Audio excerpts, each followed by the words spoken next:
5 деца и еден возрасен утрово се извлечени од селото Рајчан и Кочанско, каде биле завеани во снегот.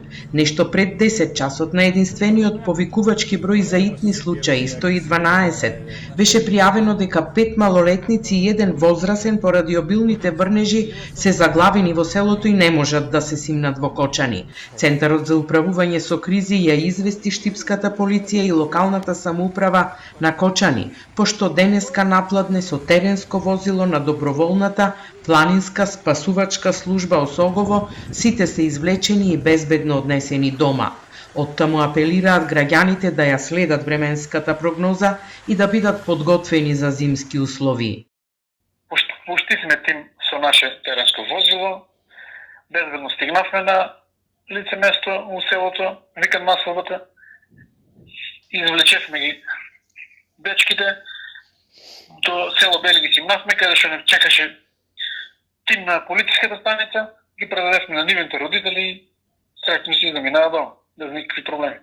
А тоа е основно, треба да се подпреме на метеоролошките станици и на известувањата кои се, да се придржуваме до некои правила и пред се на 112 да се бара доколку дојде до некои застој. Иако снегот се најавуваше една недела повторно, снежната покривка утрово предизвика проблеми и во сообраќајот.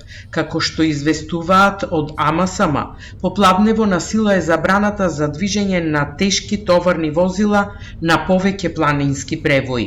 Утрово беше подмрзнат и автопатот Пријателство кај Миравци, поради што камионите беа пренасочувани преку стариот пат Удово-Демир Капија. Од Македонија пат соопштија дека ја следат состојбата и работат со целокупната механизација, а ги повикаа возачите да бидат внимателни и да ги почитуваат законските одредби за одвивање на сообраќај во зимски услови. Македонија пат со целокупната механизација и работна сила е на терен и во континуитет врши расчистување на државните патишта. Исто така на располагање се ставени и трети лица, компании кои сработуваат со јавното претпријатие Македонија пат и истите се вклучени во расчистување на снегот на магистралните и регионалните патишта. И железничкиот сообраќај се одвива без застои, но како што информираат од јавното претпријатие Инфраструктура железници, со минимално задоцнување на патничките возови кои брзо се надминуваат, додека товарниот железнички сообраќај се одвива со мали застои поради заснежени или замрзнати свртници. Врнежите од снег ќе продолжат и во следните неколку дена, а поради ниските температури и засилениот северен ветар ќе има појава на голомразица и снежни наноси.